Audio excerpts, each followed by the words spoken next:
जो early 12th वाला नया बैच आ रहा है मतलब, तो आपको सर केमिस्ट्री में क्या क्या चैलेंजेस फेस करने को मिल रहा है और बच्चों के साथ कैसा लग रहा है आपको सर?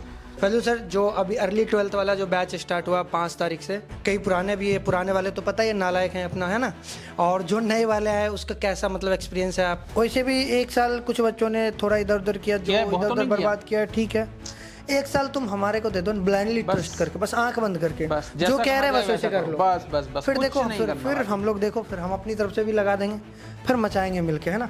हाँ, तो उसके बाद हम बात करेंगे कि अब आप बताइए, आपने ट्रस्ट किया हमारे ऊपर, तो तो उसका क्या मतलब। हाँ, हेलो एवरीवन, तो कैसे हो आप लोग? और सर आप लोग कैसे हैं? बढ़िया एकदम सर, बढ़िया एकदम बढ़िया। और जो अर्ली 12th वाला नया बैच आ रहा है मतलब चल रहा है जो अपना, उसमें सर कुछ नए बच्चे भी आए हैं, कुछ अपने पुराने बच्चे भी हैं, है ना। Yes sir. तो आपको सर केमिस्ट्री में क्या क्या चैलेंजेस फेस करने को मिल रहा है और बच्चों के साथ कैसा लग रहा है आपको सर? सर देखिए, जो हमारे पास अर्ली बैच आया है, डेफिनेटली बच्चे जो हैं हमारे बहुत बढ़िया हैं, और बहुत अलग अलग जगह से हमारे पास बच्चे इकट्ठे हुए हैं, भारत के अलग अलग कोने से बच्चे आए हैं पढ़ने के लिए। और जब हम ऐसे बच्चों से इंटरेक्ट करते हैं तो बहुत मज़ा भी आता है, क्योंकि हर बच्चे के पास एक अपनी कहानी है। बिल्कुल, वो 10th में कैसे पढ़ा, 11th में कैसे पढ़ा, कहाँ से हमारे साथ कनेक्ट हुआ, कहाँ से हमारे बारे में सुना। तो ये सब चीज़ों के बारे में सुन के बहुत अच्छा लगता है। और एक सबसे बड़ी बात ये है कि सर, क्योंकि वो अलग अलग जगह से पढ़ के आए हैं, तो हमारे लिए भी बहुत सारे चैलेंजेस हैं कि पहले तो उन सबको एक पेज पर लेकर आना, और एक पेज पर लेकर आने के बाद फिर उनको समझाना, पढ़ाना और आगे बढ़ाना, है ना। तो इसके लिए अब हर स्टूडेंट के साथ एक अलग प्लानिंग है, एक अलग स्ट्रेटजी है, जिससे कि हम उसको आगे मूव ऑन कर पाएं। बहुत सारे चैलेंजेस हैं हमारे सामने, जैसे बहुत बच्चे ऐसे हैं जिन्होंने हाफ सिलेबस किया है, कहीं पर हाफ किया ही नहीं है, ऐसे बच्चे हैं बिल्कुल। और कुछ ऐसे हैं जो बहुत कंप्लीट सिलेबस अपना करके आए हैं और एकदम परफेक्ट है, मतलब आप इतने परफेक्ट है कि आप स्टेटमेंट बोर्ड पे लिखेंगे तो आंसर उनके हाथ, वो समझ जाता है चीजों को। ऐसे भी बच्चे हैं, और बच्चे ऐसे भी हैं जिनको हम 2 बार 3 बार भी रिपीट कर रहे हैं, तब भी वो मतलब समझ पा रहे हैं, वो ज्यादा नहीं, थोड़ा टाइम लग जा रहा है, मतलब यही कहना चाह रहे हैं। तो चैलेंजेस तो बहुत सारे हैं, बट उसी को तो ओवरकम करना है। बच्चे का प्यार और बच्चे की सपोर्ट जो है ना, वो हमें इस चीज़ के लिए तैयार कर देती है कि बच्चा 2 बार पूछे, 5 बार पूछे, 7 बार पूछे, बच्चे को हमें बताना है, और बताने के बाद उसे उस पेज पर लेकर आना है जितना हम चाहते हैं। क्योंकि आज हमारा जो प्रयास है, हमारा जो एफर्ट है वो उसी बच्चे के लिए है। डेफिनेटली चैलेंजिंग तो है ही है, लेकिन फिर भी हम इसे एक्सेप्ट करेंगे और एक्सेप्ट करके उस बच्चे को उस प्लेटफॉर्म पे ले आएंगे जहां हम उसे लाना चाहते हैं, आईटी तक पहुंचाना। बिल्कुल सर, बिल्कुल। टारगेट तो वही है सर कि जितना हो सके उस बच्चे को अच्छे से अच्छे लेवल पे तैयार करें। और पहले भी आया ना, अर्ली आया, तो उसका बेनिफिट भी उसका बेनिफिट सर बच्चे को ये होगा कि देखिए, अर्ली बैच से जब बच्चा कनेक्ट हुआ है, अब देखो, क्योंकि हमने अभी 5-7 दिन पढ़ाया, तो हमें ये चीज समझ में आ गई कि बच्चा कहाँ पर लैग कर रहा है और कहाँ पर उसे प्रॉब्लम हो रही है, तो वो सारी चीजें समझ में आ गई। अब उस चीज पे हमने वर्कआउट करना भी शुरू कर दिया। बहुत सारी चीजें हैं जो म्यूचुअल डिस्कशन भी अभी आगे करेंगे हम आप लोगों से, बिल्कुल बिल्कुल। तो उन चीजों पे वर्कआउट करना शुरू कर दिया हम लोगों ने, और बच्चे को पढ़ाना भी स्टार्ट कर दिया आगे।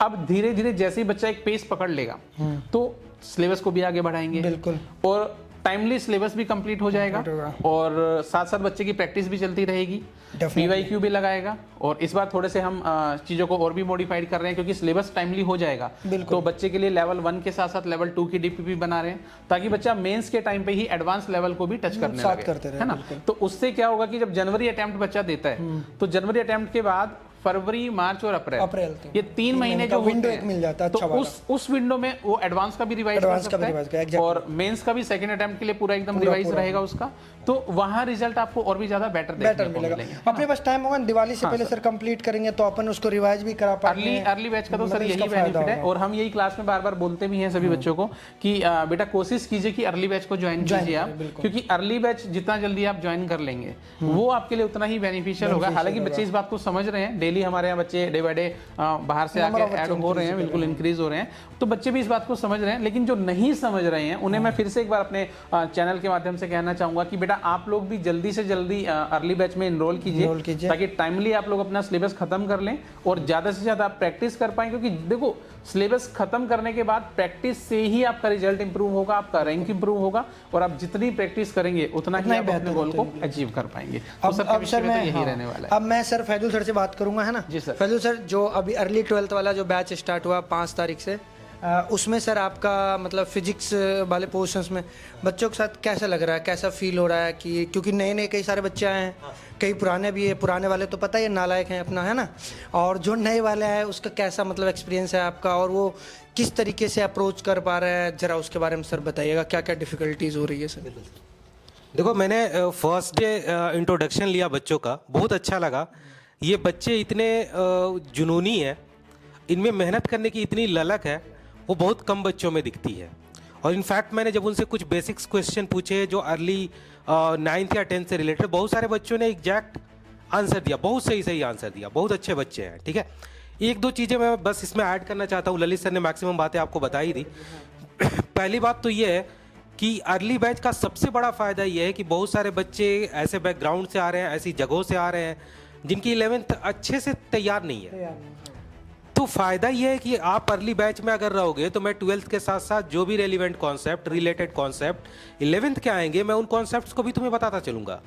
तो तुम्हें ऐसा नहीं लगेगा कि मुझे ये कहाँ से आया, तुम्हें इसकी प्रॉब्लम तो बिल्कुल नहीं देखने को मिलेगी। मैं सारे रिलेटेड कॉन्सेप्ट 11th के साइड बाय साइड करता चलूँगा। बिल्कुल, सबसे बड़ी चीज़ ये है। और अगर मान लो अगर ये बैच अगर अप्रैल में स्टार्ट होता, मैं नहीं कर पाता, मैं ईमानदारी से बोल रहा हूँ, क्योंकि मेरे पास इतना सिलेबस होता है ना, मुझे उस पेज पे लेके जाना पड़ता जहाँ मैं उससे रिलेटेड कॉन्सेप्ट, उसका बेस कहाँ पे है, 11th में उसकी बेस कहाँ पे, वो मैं आपको नहीं बता पाता। सबसे बड़ी बात ये है। तो देखो, ये आप में अपने मतलब बहुत बड़ी बात है सर। जो आपने कहा कि 11th वाले बच्चे जो 12th में आए हैं, कहीं से भी पढ़कर आए हैं, है ना, तो वो जहाँ पर भी 11th में प्रॉब्लम फेस करेंगे तो आप टाइम टू टाइम उन्हें 11th का कंसेप्ट भी बताते रहेंगे। सर ये अपने आप में बहुत ही बड़ी बात है ना, कि एक फैकल्टी के लिए बहुत चैलेंजिंग हो जाता है कि जब बच्चा अलग अलग जगह से पढ़ के आया है और उसका 11th का कंसेप्ट वीक है, तो 12th चलते हुए में आप 11th का कंसेप्ट जब कनेक्ट करते हैं, इसीलिए तो सर हम लोग बहुत बड़ी बात है स्टार्ट। बिल्कुल सर, बिल्कुल बिल्कुल। सारे सब्जेक्ट्स में आपको ये देखने को मिलेगा, जहां पर भी रिलेटेड कॉन्सेप्ट 11th का आएगा वो आपको क्लियर किया जाएगा। दूसरी बात ये है कि कुछ बच्चे जो लैंग्वेज का इशू बोल रहे हैं, लैंग्वेज इशू है ही नहीं। तुम फिजिक्स समझ रहे हो, केमिस्ट्री समझ रहे हो, मैथ समझ रहे हो, इतनी हाई लेवल की चीज समझ रहे हो, और तुम बोलते हो हिंदी वाली प्रॉब्लम। ये प्रॉब्लम मैक्सिमम 15 दिन की है, उसके बाद नहीं होगा, और उसको भी करेंगे, आप टेंशन नहीं लो सर। ये प्रॉब्लम लास्ट ईयर भी हमारे पास रही थी। बिल्कुल, ये हमेशा जो नए बच्चे आते हैं उनको ये प्रॉब्लम देखने को मिलती है, तो हम लोग उनके लिए भी करेंगे। आप पूछ लेना ना, या आपको मैं हिंदी में भी उधर साइड बाय साइड बता सकता हूँ। और सबसे बड़ी बात, आप अलग से आके पूछ लेना ना। देखो, ये फिजिक्स और मैथ में थोड़ी सी हिंदी की थोड़ी सी है जरूरत कन्वर्ट करने में, केमिस्ट्री में तो होती ही नहीं है ना। केमिस्ट्री में हर जगह वही लैंग्वेज चलती है। और अगर फिर भी दिक्कत हो तो आप साइड से आके मिल लेना। वो तो हिंदी कोई इशू है ही नहीं जिसपे मुझे लगता है बहुत फोकस करने का। आप फिजिक्स केमिस्ट्री मैथ समझ रहे हो और आप बोलते हो सर लैंग्वेज की प्रॉब्लम, संभव ही नहीं है। सही बात है। ठीक है, अगर होगी जो भी हम लोग क्लियर करते चलेंगे। ठीक है, उसमें कोई बहुत बड़ी बात नहीं है। ठीक है, ओके। और ये तो बात हो गई। ठीक है, अब मैं थोड़ा सा ना अंजेश सर का रिव्यू ले लेता हूँ। कैसा लगे सर आपको बच्चों को पढ़ा? क्योंकि मुझे तो बहुत अच्छा लगा। बड़े ही जुनूनी बच्चे हैं ये सर। बच्चे बहुत प्यारे हैं और मेहनती भी हैं, है ना, क्योंकि मेरे को सर छोटा भाई जैसे ही लगता है, सब छोटे बिल्कुल है। सर के लिए वो छोटे भाई। सर आप लोगों को याद होगा कि प्रीवियस जब हमारे पास 12th और ड्रॉपर का बैच था, तो हम लोग उन्हें 6-6, 8-8 घंटे पढ़ाते थे। और सुबह 7 बजे मॉर्निंग में हम उन्हें बुला लेते थे, मॉर्निंग में 7 AM। और बुलाने के बाद बच्चा हमारा ना तो वो ब्रेकफास्ट कर पा रहा था, ना ही लंच कर पा रहा था, और डाउट पूछते पूछते भी वो डिनर का टाइम उसका होने लगता था कि सर अब हम क्या करें, मतलब ना तो ब्रेकफास्ट है, ना लंच है, ना डिनर है। और बच्चे का जुनून ना, आई रियली सैल्यूट कि बच्चे का जो जुनून था ना वो देखने लायक था। तब कि भाई बिना ब्रेकफास्ट किए, बिना लंच किए बच्चा एक बार ये नहीं कह रहा कि सर मुझे भूख लगी हुई है, और उल्टा ये और बोलता था कि सर आप पढ़ाइए। यही तो है ये जुनून, और यही जुनून देख के ना हम लोग को भी भूख नहीं लगती है। बिल्कुल, और लगती भी है तो नहीं खाते, लगे रहते हैं आप लोगों के साथ और लगे रहेंगे। आप जुनून बनाए रखिएगा। सर आप एक बार थोड़ा बताओ कैसा अनुभव रहा बच्चों के साथ? देखो सर, जितने भी बच्चे सब छोटे भाई जैसे ही लगते हैं, छोटे भाई जैसे, है ना, तो मजा आता है इसके साथ बैठ के। हमें तो लगता ही नहीं पढ़ा रहे, मस्त डिस्कस कर रहे हैं। बच्चा सर वही है ना, बच्चा बताते हैं, ऐसे बच्चा डिस्कस घर छोड़ के जब हमारे पास आ गया तो सर फिर वो हमारा ही हो गया, हमारा ही हो गया। हम ही उसके गार्जियन हैं, हम ही उसके भाई बहन हैं, सब पेरेंट्स सब गार्जियन हम ही हैं उसके। तो उसके आराम से बैठ के बातें, लगता नहीं पढ़ा रहे, एकदम मस्त बातें कर रहे हैं, सॉल्व कर रहे हैं, मिलके सॉल्व करते हैं। बिल्कुल, वो भी मजा आता। दूसरी चीज रही, जैसे कुछ बच्चे हैं ना कि 11th में मतलब मैथ्स मतलब होता है ना, एक जेई लेवल नहीं करा था पर स्कूलिंग करके आया, स्कूल से जस्ट करके आया, कोचिंग नहीं गया कभी। ऐसे बच्चों को थोड़ा दिक्कत है, तो उसके लिए हमने पूरी प्लान कर रखा कि हम बेसिक मैथ दोबारा से पढ़ाएंगे। करीबन हाँ बेसिक मैथ हम दोबारा से पढ़ाएंगे ताकि वहीं से गड़बड़ हो जाता है, फिर आगे तक गाड़ी एकदम खिंचता चला जाएगा। जब सीढ़ी पे चढ़ना जब सीख जाएगा तो छत पे तो पहुंच जैसे जाएगा। अभी ये छुट्टी दशहरा के रो में, दशहरा की छुट्टी नहीं, होली की छुट्टी आने वाली है। होली की छुट्टी आएगी ना, उसके बाद जब स्टार्ट होगा तो पहला अपना काम होगा बेसिक मैथ एकदम बिल्कुल करेंगे। 15 से 20 क्लास में पूरा बेसिक मैथ्स करेंगे। उसके बाद आपकी पिलर एकदम यूं यूं करके फिर देखना मजा आएगा। फिर जो एक सवाल आपसे यू बनेगा ना, फिर सर कॉन्फिडेंस अपने आप बढ़ना शुरू हो जाता है। जब जिस दिन तेरे से सवाल बनना शुरू होगा, क्लिक करना स्टार्ट हो गया, फिर तो खुद ही नहीं रुकता, फिर तो बच्चा खुद ही दौड़ना शुरू कर देता है, धुआं कर देगा, है ना। सारी दिक्कत वही 15-20 दिन की रहती है, मुझे ऐसा लगता है ना। तो उसके बाद तो फिर बच्चा खुद ही एक पेस पे आके दौड़ने लगता है। फिर तो बस फैकल्टी उसे रास्ता दिखाता है कि उधर चलना है, वो बच्चा फिर अपने आप ही चलता है। मेनली सर आप क्या इसको टेस्ट के बारे में कुछ बताना चाह रहे हैं कि सर टेस्ट को कैसे अटेम्प्ट करे, क्योंकि कुछ बच्चे 11th में अपने यहाँ थे तो उन्होंने टेस्ट तो दिया है, तो वो थोड़ा बहुत जानते, जो नए आए हैं उनके लिए क्या गाइड करेंगे? देखिए एक चीज तो बड़ी कंफर्म बात है कि टेस्ट देना तो ठीक है, वो तो सभी दे रहे हैं, लेकिन टेस्ट देने के बाद एनालिसिस कितने लोग करते हैं, ये रेशो बहुत कम है। जो टेस्ट को सिंसियरली देते हैं, देने के बाद घर जाके उस टेस्ट में देखते हैं कि हमने कहाँ पर कमी करी, कहाँ पर हमारा गलत हुआ, और उसके बाद उसका प्रॉपर एनालिसिस करने के बाद उस मिस्टेक को सुधारना, ये अपने आप में बहुत बड़ी बात है। क्योंकि टेस्ट देने वाले का रेशो ज्यादा है, एनालिसिस करने वाले का बहुत कम है, और उसके बाद उसे सुधारने वाले का रेशो और भी कम है। और जिन लोगों ने सुधार लिया वो रिजल्ट वाला पार्ट है हमारा, भाई वही तो रिजल्ट देने वाला पार्ट है हमारा। तो इस कैटेगरी में जैसे जैसे बच्चा डिवाइड होता जाता है, समझ लीजिए वो रिजल्ट के लिए अपने आप ही फिल्टर होता जा रहा है, हमें उसमें कुछ भी नहीं करना। तो जो बच्चे 11th में आए हैं और अब जो 12th का पार्ट बने हैं, मैं उन्हें पर्टिकुलरली यही कहूंगा कि भाई एक तो पहली बात तो कंसिस्टेंसी बहुत ज़्यादा जरूरी है। अगर आपको रिजल्ट चाहिए तो, और पहले दिन से भी आपको ये समझाया जाता है कि भाई क्लास में बिल्कुल रेगुलर आइए, क्योंकि एक कंसेप्ट मिस करने का मतलब है आपने एक क्वेश्चन खत्म कर दिया 25 में से। तो कंसिस्टेंसी आपको बनाए रखनी है। टेस्ट जब जब आपको दिए जाएंगे, आपको प्रॉपर बिल्कुल टेस्ट देने हैं। आपने तैयार किया है तो भी, नहीं तैयार किया है तो भी, टेस्ट को मिस नहीं करना है। जब आप टेस्ट दे रहे हैं तो टेस्ट देने के बाद घर जाके उसका एनालिसिस कीजिए, कहाँ पर मिस्टेक्स थी, कहाँ पे आपने गलत किया, उसे जाके सुधारिए। अगले दिन फैकल्टी से डिस्कस कीजिए। हालांकि जब हमारा पार्टी है सर, जैसी टेस्ट होता है हम उसे डिस्कस कराते हैं क्लास में, है ना। तो वैसे आपको प्रॉब्लम कभी आएगी नहीं किसी भी पार्ट पर, क्योंकि हम रेगुलर टेस्ट के बाद डिस्कशन करते हैं। लेकिन स्टिल फिर भी होता है ना, कई बच्चे ऐसे होते हैं सर जिनको क्लास में भी समझ में नहीं आता वहाँ पेपर का, तो फिर वो पूछते हैं कि सर हमें अलग से बता दीजिए। तो हम उसके लिए भी हमेशा ओपन ही रहते हैं, ऐसा कभी दिक्कत होती नहीं है बच्चों को। हाँ सर ठीक है। जैसे ये सर ने बताया टेस्ट का इंपॉर्टेंस, मेरे को एक चीज़ बताओ सर, जैसे टेस्ट का इंपॉर्टेंस है, ठीक है, अब बच्चे जैसे 12th में है, अभी हार्डली 4-5 क्लास हुए हैं, ठीक है, जैसे धीरे धीरे क्लास बढ़ते जाएंगे, अब होगा क्या, उसके सब्जेक्ट में चैप्टर्स बढ़ते जाएंगे। मान लो पहला टेस्ट है, एक चैप्टर है, तब तक तो पूरा डेप्थ नॉलेज एकदम पूरा रिवाइज कर लेगा नोट्स, तब तक वो पूरा एक्टिव रहेगा। हाँ एक्टिव रहेगा। फिर मान लो 2 चैप्टर है, तीनों में 2-2 चैप्टर, 6, अभी भी चलो थोड़ा मेहनत करके पूरा कॉपी रिवाइज कर लेगा। जैसे 5वां 6ठा टेस्ट पहुंचेगा तब तो 6-6, 7-7 चैप्टर हो जाएगा। फिर तो स्पाइरल रिवाइज करने में तो उसकी बैंड बच जाएगी। तो इसके लिए जैसे मैं कहता हूँ कि शॉर्ट नोट्स अभी से ही स्टार्ट कर दो, क्योंकि मैं जितना भी फॉर्मूला या की कॉन्सेप्ट है उसको मैं स्क्वायर बॉक्स में, सॉरी रेक्टेंगल बॉक्स में लिखता हूँ। तो वो कहता हूँ मैं अलग लिख लूँ, ताकि होता है ना रात में सोने से पहले देखो रील देखते वक्त नींद नहीं आएगा, और फॉर्मूला देखो ना क्या नींद आता भाई। तो उससे सारे चैप्टर के शॉर्ट नोट जब आप बनाते हैं तो वो एक ही पेज पे आ जाता है, मतलब एक इमेज में आप सारा एक इमेज में नहीं भी आया, मैं कह रहा हूँ कि एक चैप्टर चलो 2-3 पेज में भी बना लो, तो भी तो स्पाइरल रिवाइज करने से तो काफी बेहतर है ना। तो तब जब टेस्ट देने आएगा ना सर, मान लो 5वां 6ठा टेस्ट में सब एक बार शॉर्ट नोट्स भी रिवाइज करके आए ना, तो उसका कॉन्फिडेंस एक यहाँ पे रहेगा। अगर 2 चैप्टर छोड़ के आओ ना, फिर कॉन्फिडेंस की धज्जियां हो रही होती है। तो मैं ये चाह रहा हूँ कि आप शॉर्ट नोट्स के बारे में बच्चों को क्या कहना चाहते हो, क्या ये कितना इंपॉर्टेंट है, क्या ये जरूरी है, इसके बारे में जरा सर आप बताएं।